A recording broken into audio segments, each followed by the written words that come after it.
Okay, so this is chapter 9, which is the muscle tissue. And we're going to go through mainly skeletal muscle in this chapter. But I want you to remember the three kinds of muscles here and their characteristics. So go back to chapter 3 and just look at that table. And if you remember that this is our skeletal muscle in this image here, it's striated, it's multinuclear, it is voluntary, and the cells are these long, unbranched fibers. This image here is cardiac muscle, and then this down here is smooth muscle. So skeletal muscle comprises a lot of our body weight, about 40%, depending on how much muscle mass you have. This is also a really great picture of skeletal muscle, so you can see the striations here. Let's go ahead and take a look at the functions of our skeletal muscle. So we have these 5, and I know I have 6 in the outline, but I just pulled this image from the internet. So produce movement of the skeleton. So obviously so this is number 3 in your outline, moving the body, right? So our muscles are responsible for moving the bones that form our joints and producing the movement. Maintaining posture and body position, so our muscles can hold us up against gravity, maintaining our posture, aligning our bones and our position of the body. It supports the soft tissue. So if you remember, think about your skeleton, and there's bones to protect your brain. There's bones to protect your vertebral column. There's bones. The rib cage protects your lungs and your heart. But there's nothing really to protect your abdomen. So your stomach, your liver, your intestines, all of that stuff is just kind of suspended in this abdominal pelvic cavity. But what anchors everything, what sort of protects it from the outside is going to be the abdominal wall, which is going to be your muscles. So you can kind of look in here.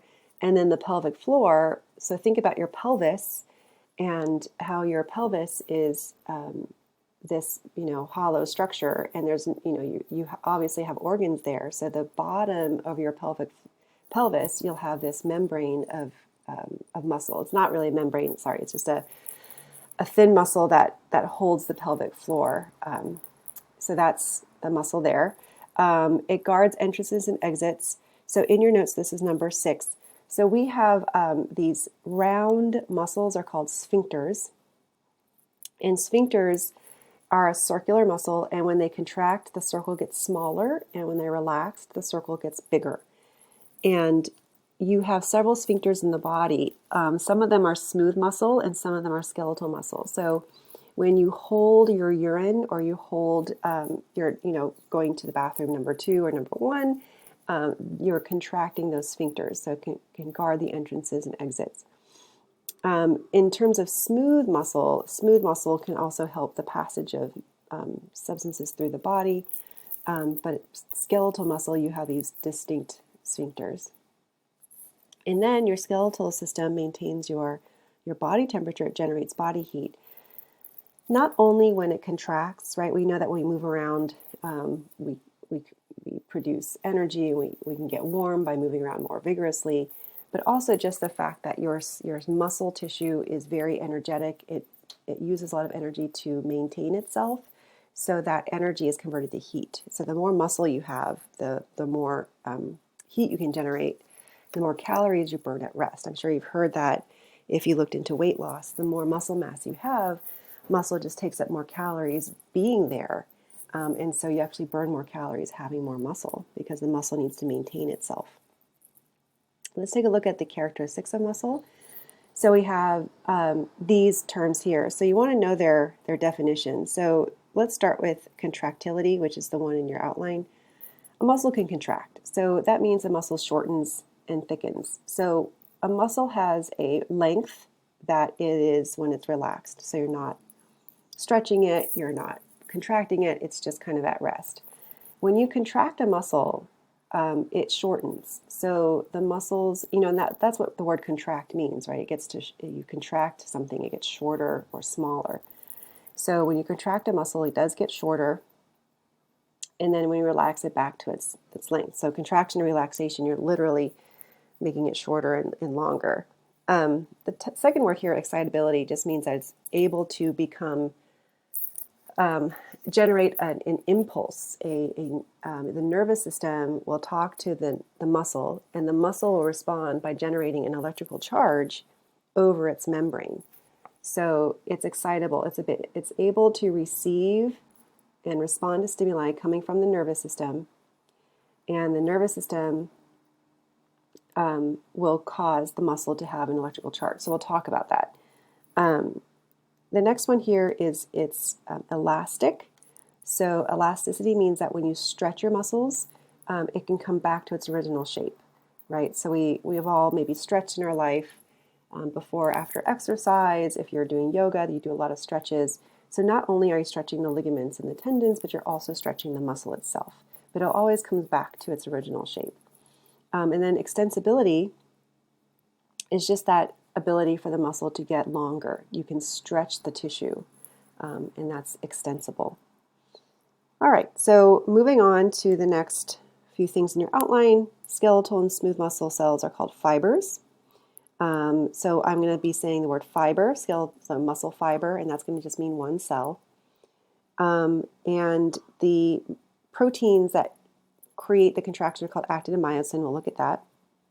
And muscle is actually more than just one tissue. It's actually created, so one of your muscles is created from muscle cells, but also connective tissue, and there's blood and nerve going to that. So let's take a look at the organization of skeletal muscle. And keep in mind that there's these terms. So letter C in your outline, the terms for muscle have changed just because they want to put sarco in front of some of these terms, sarco meaning flesh. So sarcoplasm is the cytoplasm. Sarcolemma is the plasma membrane. So they call it sarcolemma. You may have heard the word plasmalemma for plasma membrane. So that's why sarcolemma is the plasma membrane of a muscle cell. And then sarcoplasmic reticulum is basically endoplasmic reticulum. So we're just doing a name switch. All right, so let's take a look at this picture here.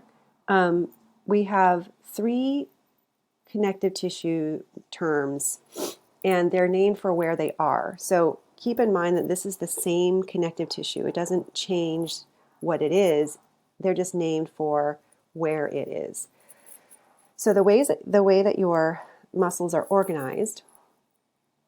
So this is one way to look at, this is what your textbook has. I'm actually going to go to a more simple image, this one. Let's start here and then we'll go back to the one in your book. So here is one, we'll start small. This is one muscle fiber, right? This is one muscle cell. So it turns out that your muscle cells are bundled together in bunches, and those bunches are called a fascicle, okay? So a fascicle is like you just grabbed a bunch of straws and you're holding a bunch of straws. That's a fascicle. So inside of your fascicle, you have connective tissue that is found in between all of your muscle fibers. So it wraps the muscle fiber, it's found in between all your muscle fibers, and that's called your endomysium. So the endomysium is going to then create this border that wraps the fascicle. So when it comes out and it does this and it makes that fascicle, it's called the perimysium, okay, perimysium. So perimysium is going to organize the fascicles. What else you find in between the perimysium is blood, right? So you see how blood vessels are tucked in between the fascicles. Those are the larger blood vessels. These blood vessels will branch and go in to feed your muscle cells, your muscle fibers. So the perimysium is going to be found around the fascicle, creating the fascicle, and also in between your fascicles. Then that perimysium will kind of come up to the surface and wrap the entire muscle itself, at which time that's called the epimysium. Okay? So the epimysium is going to be on top of the entire muscle, creating a little sheath around the entire muscle. The epimysium then will continue on and attach that muscle to bone. So all of your skeletal muscles have two attachments. They are either attached to bones, or in terms of your face, they can start off on a bone, attached to a bone, and then move to the flesh of your face, and then pull your face, the flesh, in different directions for your facial expression. So what's attaching to the face, or what's attaching to the bones, is a tendon. And the connective tissue, that is the epimysium, kind of just forms that tendon. So the muscle cells themselves go away, and then you create the tendon, and then that tendon comes into the bone. So it kind of disappears into the bone because what happens is this connective tissue becomes the periosteum. Remember that on top of bone you have that connective tissue layer called the periosteum that's fibrous. So it just becomes the fibrous periosteum. All right, so let's take a look at our previous picture here from your textbook, right? So let's start small again. So here is a muscle fiber. This is one cell. Now, it goes a little bit further because it does take a cross-section of your fiber and it takes a look at it and it says, look, inside of a muscle fiber, you have all these other little units, and we'll talk about those. Those units are called myofibrils, this word here, myofibril, and that is what makes your muscles contract and relax. So myofibrils are the contractile unit of your muscle cells, okay? But let's move away from that real quick and just take a look. And then also just to notice that you do have capillaries, right? You have blood coming right into one of your muscle cells. So let's take a look at what's going up, right? So we know that around your muscle fibers, and your muscle fibers are arranged into a little packet called a fascicle. So we have endomysium inside the fascicle. And then that endomysium will then come out and then create the fascicle, right? At which time we call it perimysium. So let's take a look at this. So this is one cell, this is one muscle fiber. Then we have endomysium between our muscle fibers. And then the endomysium just comes out and forms this upper layer, the perimysium. So the perimysium is going to create the fascicle. Then we have the next layer, right? So we have the perimysium in gray, and then the perimysium will come up to the surface of the muscle in here, and it's called the epimysium, right? So it's the same stuff, it's just the position. So the epimysium is going to wrap the whole muscle. And that's all it is. So let me point out a cell here that I'm going to talk about next. This is called the myosatellite cell. The myosatellite cell is a stem cell. And it is not the muscle fiber itself, because the muscle fiber is here. It's outside of your muscle fibers, and it's a special cell that can regenerate and replace damaged skeletal muscle. Or when you're building muscle and you're getting bigger muscles, it actually gets absorbed into the muscle fiber. We'll take a look at that later too. So let's go ahead and take a look at the next topic here. Okay, one more thing before I move on. So the epimysium, I have the term deep fascia. So it turns out that your muscles are separated from other muscles, and they're separated from other tissues by fascia. You may have heard of the word fascia if you have gone to a massage therapist, but there's two kinds of fascia, and fascia is just a sheet of connective tissue. It's dense connective tissue.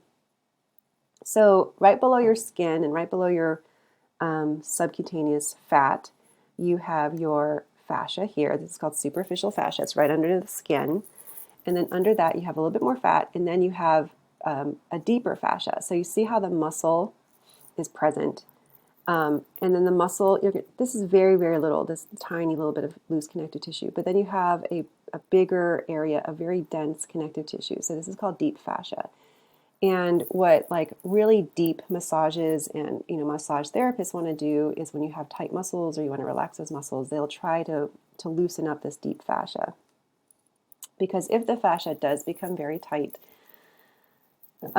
through basically unuse or having a posture that sort of tightens it, it could create an environment where your muscles are very difficult to stretch or to move, and cause some problems. And so that's the deep fascia. So deep fascia is going to be right on top of your muscles. I want to show you a picture. So there's different kinds of fascia we're going to learn in the muscle unit. This one is in the lower back region. This is called the thoracolumbar fascia. But there's different fasciae around your body. We'll also learn this one that goes down the outside of the hip. This is called the iliotibial tract. So anyways, I just wanted to show you that so that you would be aware of what fascia is when we talk about it later. All right, so go ahead and answer this question.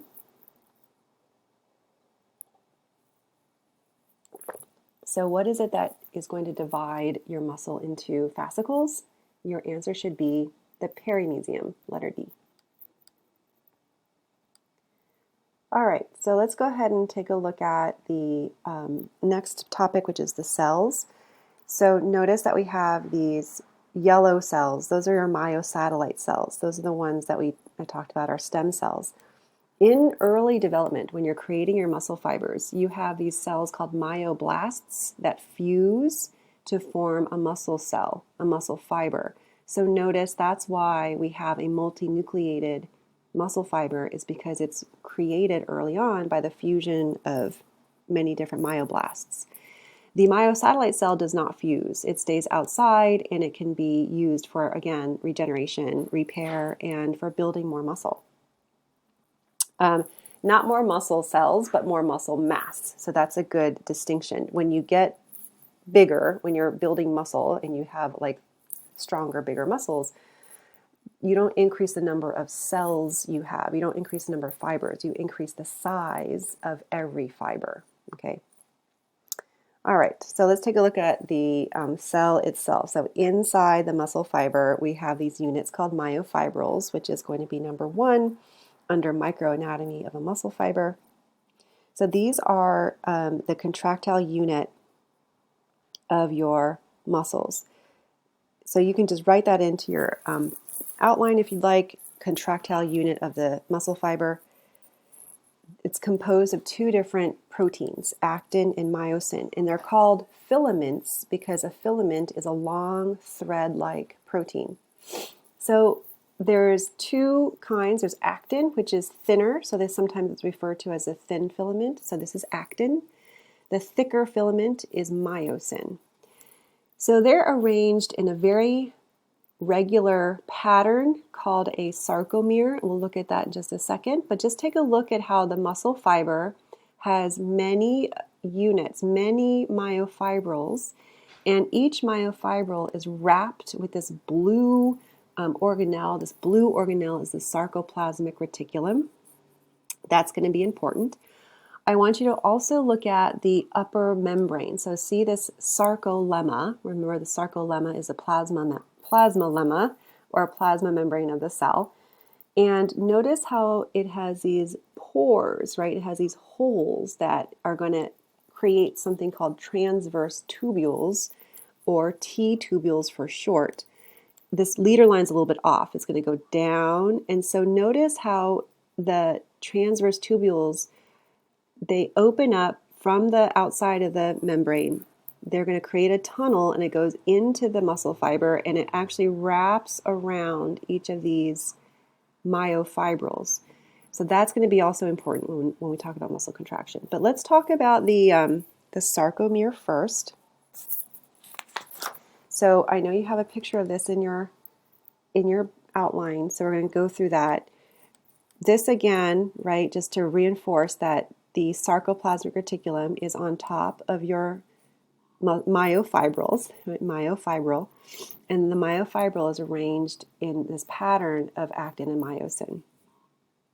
So I'm going to go ahead and just use the image that you have in your outline, which is this one.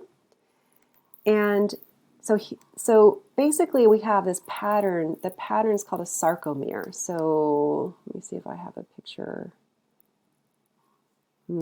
So imagine one sarcomere. So one sarcomere, let me just go back here. A sarcomere is a pattern of overlying actin and myosin that runs from one Z line to another Z line. So between the 2 Z lines, we have one sarcomere. Think of a sarcomere as a boxcar of a train, and your muscle fibers, your myofibrils are basically the train. So you have sarcomere next to another sarcomere, next to another sarcomere, next to another sarcomere. And all of those repeating sarcomeres create a myofibril. Okay? So let's take a look at the anatomy of a sarcomere. So our black lines here, these are the Z lines, and the Z lines are going to anchor the ends of our sarcomere. Then we have our thin filament actin. So actin is our thin filament, it's a protein, and it's going to be attached to the Z line, as you can see on both sides. Actin is attached to the Z line. And then we have myosin that seems to just kind of be in the center, right? So that's true. So myosin is thicker. It's called a thick filament. It hangs out in the middle of our sarcomere. And because of this way it looks like this, we have a pattern. We have these areas that we need to name. So the Z line, when you move in, the way I like to think of it is I like to think of it as the name Zia, Z-I-A-H, which you can see that's what the structures spell, A, B, C, D, Z-I-A-H. So let's start at Z, the Z line. As we move in, if you walk in from the Z line, what do we have? We have actin only. So that's going to be the I band. So you see the word I band, right? I band is where you only have actin present. Z, I, and then A. When we get to A, what happens? If we walk in a little bit further, we have an overlap of myosin and actin. So wherever you have the overlap of myosin and actin, that's called the A band. So the A band also includes the center area. So notice that the center area, we don't have actin anymore, but we only have myosin, and so that's called the H zone. Okay, so ZIAH, you're going to want to know those areas of the sarcomere. You want to be able to label them on a diagram and also recognize what fibers are present in those areas.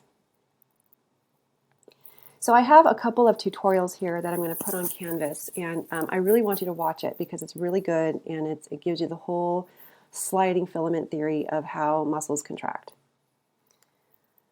Okay, so this is the reason why your muscle fibers are striated, because of this overlapping pattern of actin and myosin. So I want you to take a look at this fully relaxed muscle. The really dark bands here, those are the Z lines, okay? And if we only have actin, so we're going to walk in towards the middle here. So the Z lines, what's the first thing we approach as we walk towards the middle? We have the I band. So you see how it's light, and the I band is also on the other side of the Z line. It's very pale because we only have that thin protein there. So there's not a whole lot of stuff. So it's going to show up pale. So the I band is actin only, it's kind of pale.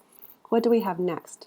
The A band. The A band is dark. Why is it dark? Because we have an overlap of actin and myosin. So we have more protein there, it's darker. Z, so again, Z, I, A, H zone. H zone is this area. It's a little bit lighter because what's not there anymore? Actin, right? It's just myosin in this area. So it's not as light as the I band because it's thicker protein, but it is lighter than the A band because you don't have that overlap with the two fibers. Then we can see the M line, which is that dark midline in the middle. Okay, so when muscles contract, what happens is, imagine in your mind, because I can't show you the video, you're going to have to watch the video on your own. Imagine in your mind the two Z lines pushing together. So move them together in your mind. And what's going to happen is the actin is going to move in towards the middle until the actin meets at the M line. So what's causing that to happen is the myosin heads. You see these little balls on top of myosin. Those are called myosin heads. They're going to actually anchor to actin and pull actin towards the middle, the midline. And that's going to shorten the sarcomere. So again, remember when muscles contract, they get shorter. The unit that contracts is the myofibril. The myofibril has all these sarcomeres in it. And the way that the myofibril gets shorter is that each sarcomere gets shorter. And the way that the sarcomeres get shorter is the Z lines move in towards each other because the myosin heads are pulling them. And then a fully contracted muscle means that the two actin filaments meet in the middle and you can no longer get any shorter than that. Okay? So if you take a look at the picture here of a fully contracted sarcomere, notice the difference, right? It's the Z lines have moved in, so we have a shorter sarcomere. And then what other changes do you see, right? What changes do you see? What happened to the I band? Did it get bigger, stay the same, get smaller? It got smaller, right? Because the actin is going to have more overlap area with myosin. So the I band gets smaller. What happened to the A band? So nothing. So notice that the A band is exactly the same. It's the same length because myosin doesn't move. And A band is where you have myosin. Then, but what happened to the H zone? You see this pale center here in the relaxed? It's completely gone because remember, that was where myosin was. Let's take a look at it. This is where myosin is. This is the H zone. But if you pull actin towards the center, you're no longer going to have just myosin present. You're going to have a complete overlap of myosin and actin, which tells you that the H zone disappears. Okay, so in a fully contracted muscle, we have the Z lines are closer together, the I band gets smaller, the H zone completely disappears in the fully contracted muscle. Okay, so I'm going to pause the video here and pick up in the next segment.